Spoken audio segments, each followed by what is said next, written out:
டெல்லியின் ஆளுகைக்கு தமிழ்நாடு என்றைக்கும் அடிபணியாது. எங்க தமிழ்நாடு எப்பவுமே டெல்லிக்கு அவுட் ஆஃப் கண்ட்ரோல் தான்.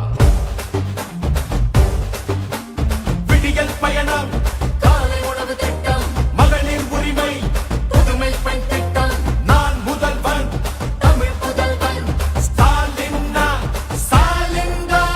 நோய் நொடி இல்லா தமிழருக்காக மக்களை தேடி மருத்துவம், மக்களை தேடி மருத்துவம், குடிசை இல்லா தமிழ்நாட்டுக்கு கலைஞரின் கனவு இல்லம், கலைஞரின் கனவு இல்லம், தமிழரின் உயிர்களை சாலையில் காக்க இன்னுயிர் காப்போம், இன்னுயிர் காப்போம். ஒன்னா நம்ம சேர்க்கும் சக்தி யாரு?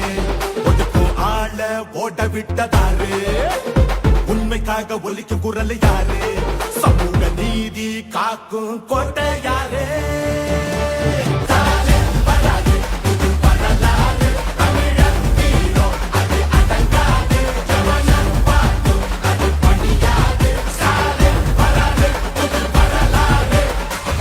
இது சும்மா தொடக்கம் தான். திராவிட மாடலுடைய வெர்ஷன் 2.0 இனிதான் லோடிங்.